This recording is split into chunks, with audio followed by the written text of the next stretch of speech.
Amic de la Cerebel. No, jo no ho sé. Avui som aquí, al costat del mar, per esbrinar què sap la gent de Salou sobre neurociència. Acompanyeu-me que ho descobrirem. Doncs comencem amb la primera part. Com us he dit, seran preguntes amb 4 opcions de resposta. Okay.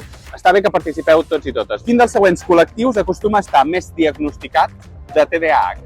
Els homes, les dones, les persones no binàries o les persones grans? Persones grans no crec. Crec que és una cosa que es diagnostica més a la infància, potser. No sé. ¿Los hombres? Tenes? Sí. Jo crec que potser els homes. Sí, también. Jo diria els homes, sí. Homes? Sí. Els homes. Els homes, jo crec. Buah, no ho sé. Jo les dones. Enhorabona, perquè sí, són els homes. La resposta correcta és pels homes. Molt bé. Vamos! Els homes són els que més s'assenyeixen als criteris de diagnòstic. Les dones es manifesten d'una manera una mica diferent i costa més de vegades de diagnosticar. En els últims anys, sobretot, en els nens de gènere masculí, és en els que més s'està diagnosticant aquest tipus de trastorn. Quina de les següents estructures del cervell regula la gana i la temperatura corporal? L'amígdala, el cerebel, l'hipocamp o l'hipotàlam? L'hipotàlam.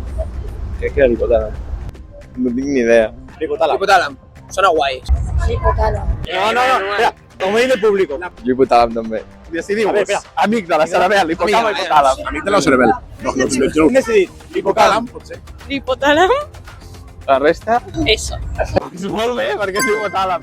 Que és l'hipotàlam. Com ho sabies, això? És que he fet un curs de mindfulness. Yo biomedicina. Doncs és l'altre hipo. Havíeu començat bé, és l'hipotàlam. Bueno, però és un... Heu començat bé. L'hipotàlam és una estructura molt petita que hi ha just al centre del nostre cervell i s'encarrega això, entre d'altres coses, de regular la gana i la temperatura corporal. Molt bé.